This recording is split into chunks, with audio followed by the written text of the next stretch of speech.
Ele não usava espada. Usava um carimbo.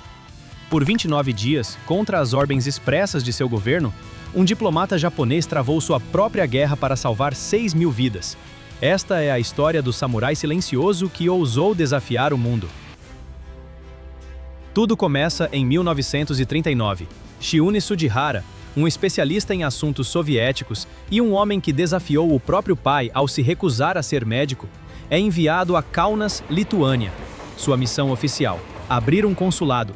Sua missão secreta: ser os olhos e ouvidos do Japão, monitorando os movimentos de Hitler e Stalin.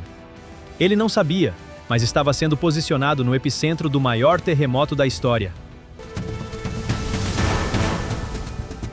E então, o mundo ruiu. Primeiro, a Alemanha invade a Polônia. Depois, em junho de 1940, seu cúmplice, a União Soviética, invade a Lituânia. A armadilha estava montada. Kaunas se tornou um beco sem saída para milhares de refugiados judeus que fugiam dos nazistas, apenas para darem de cara com os soviéticos. Todos os consulados receberam ordens para fechar.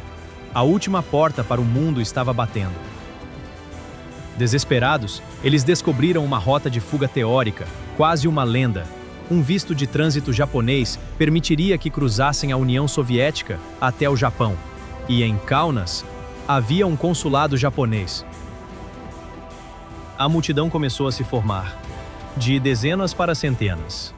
Mas como um homem representando um país que em breve assinaria uma aliança formal com a Alemanha nazista poderia ajudá-los?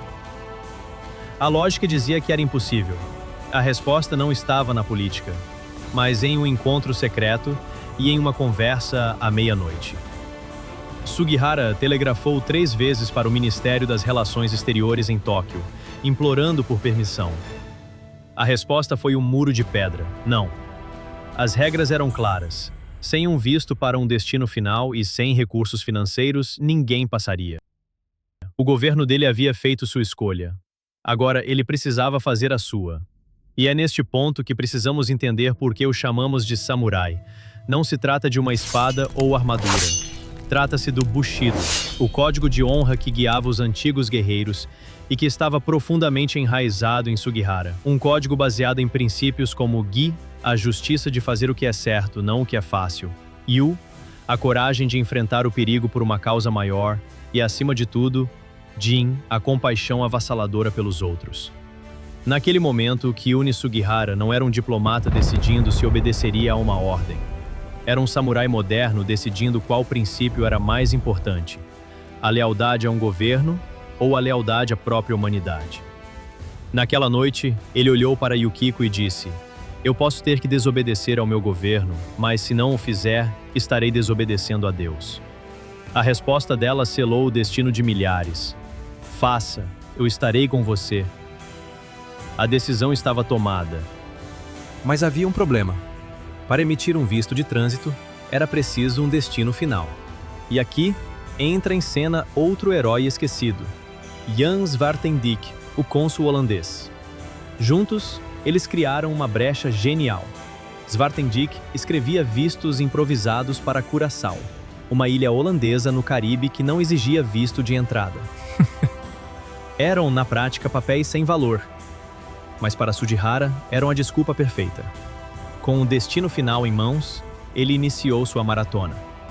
De 18 a 20 horas por dia, ele e Yukiko transformaram o consulado numa verdadeira fábrica de vidas. Ele escrevia e carimbava, até sua mão entrar em cãibra. Entre os que ele salvou, estava toda a Mir Yeshiva, uma das mais importantes academias rabínicas do mundo. Mas o papel era apenas a permissão para começar a jornada. O que aguardava esses refugiados na travessia de 10.000 quilômetros pela Sibéria gelada e depois, em um Japão em guerra? A salvação era apenas uma promessa, não uma garantia. O tempo acabou. No final de agosto de 1940, ele foi ordenado a partir. Na estação de trem de Kaunas, o momento final de seu desafio chegou. Com o trem já em movimento, Shiune Sugihara ainda estava lá, jogando seus últimos atos de rebelião pela janela. Papéis com nada mais que sua assinatura e o selo do consulado. Sua última palavra ouvida da plataforma foi: "Gomen nasai", perdoem-me. Ele pedia perdão por não poder salvar mais ninguém. Foi o ato final de um homem que arriscou tudo pela compaixão. Se a coragem deste samurai silencioso também te inspirou, deixe sua curtida para homenagear o legado dele e garantir que esta história não seja esquecida. E os refugiados? A maioria sobreviveu à incrível jornada pela ferrovia transiberiana até Kobe, no Japão, e depois para Xangai. Mas, e Sugihara? Qual foi o preço de sua honra? Em 1945, ele foi dispensado do serviço diplomático. A desculpa, redução de pessoal. A verdade, ele foi punido. Por décadas, o homem que salvou 6.000 vidas viveu no anonimato, vendendo lâmpadas de porta em porta para sustentar a família. O mundo o havia esquecido. Até que, em 1968, um dos sobreviventes, agora um diplomata israelense em Tóquio, finalmente o encontrou. Lentamente, a história começou a vir à tona. O reconhecimento mundial chegou, mais tarde. Hoje, estima-se que mais de 100.000 pessoas estejam vivas porque um homem em um pequeno consulado escolheu a humanidade em vez da obediência.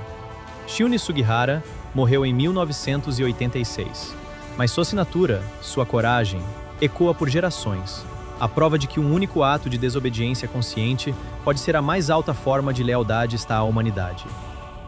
Histórias como a de Shunni Sugihara nos mostram do que o espírito humano é capaz, mas muitas delas se perdem no tempo. Ajude-nos a manter viva a chama dessas lendas, se inscrevendo no canal, para que a memória de heróis como ele jamais seja esquecida. Até a próxima história.